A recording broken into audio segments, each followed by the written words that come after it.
About Vashav. The man was taken captive by the Tenakth. Survived for years out in the west, only to die just short of the Sundom. It's a cruel end for a good soldier. There was more he wanted to do. He spoke of advocating for lasting peace between the Karja and Tenakth. Too late for that now. What will happen to him? His body will be carried back to Meridian.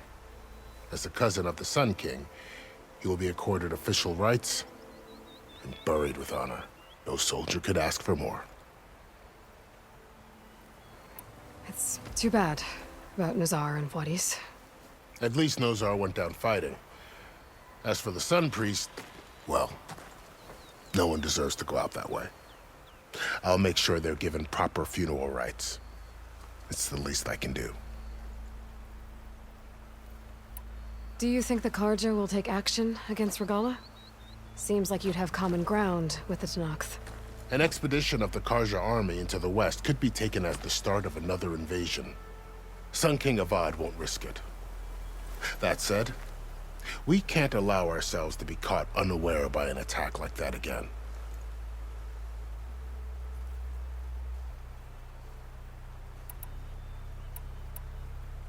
Vashav called Regalla a rival. Someone the Tenakth chief should have killed. Yeah, I reckon he should have. She's obviously a huge threat. Her attack was coordinated and precise. Until you got in her way, that is. They knew the lay of the land. And they knew Vashav was going to be handed over at the embassy. If the Tenakth weren't expecting her, she must have spent months gathering an army in secret. They had to have made camp nearby. Somewhere they could lie low until the perfect moment to strike.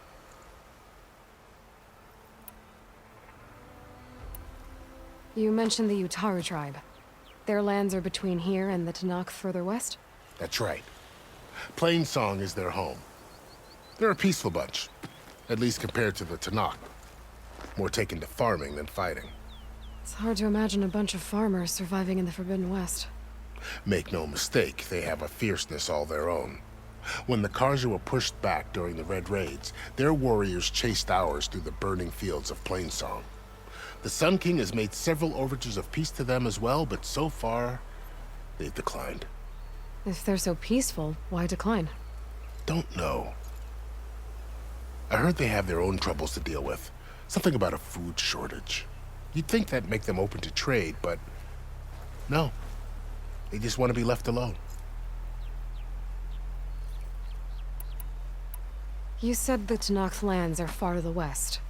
What can I expect to find between here and there?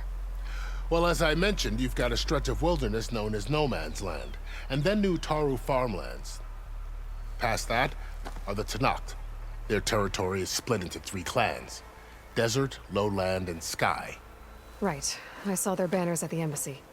The Desert clan is closest. Ooh, vicious lot.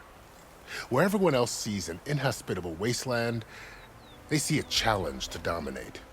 Somewhere beyond the desert is the tribe's capital and the territories of the other 2 clans.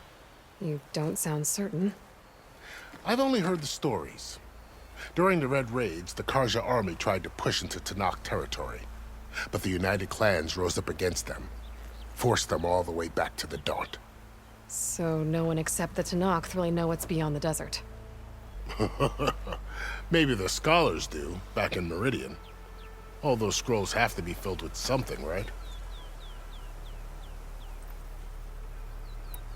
This area is no man's land. That it is.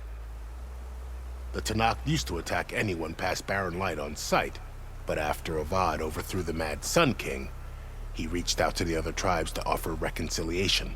The Tenakth agreed to a neutral border zone as part of the peace talks. Karja and Oseram have been striking out into the area ever since. But now, it seems like Regalla and her rebel army have moved in. Well, I'd never call No Man's Land safe, even in the best of times. The ancient ruins of the Southwest are a testament to that.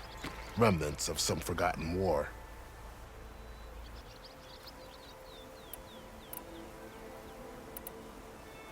You said there were others who went out when the gates were open before.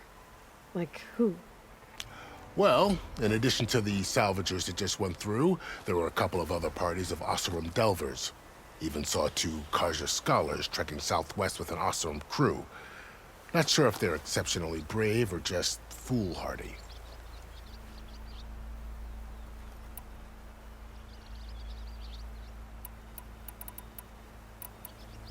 I need to be on my way. Then I wish you luck. The gates will always be open to you should you wish to return.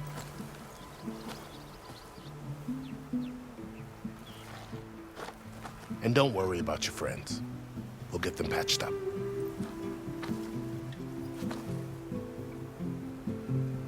I appreciate it. Sun watch over you, Aloy. I hope you find what you're looking for.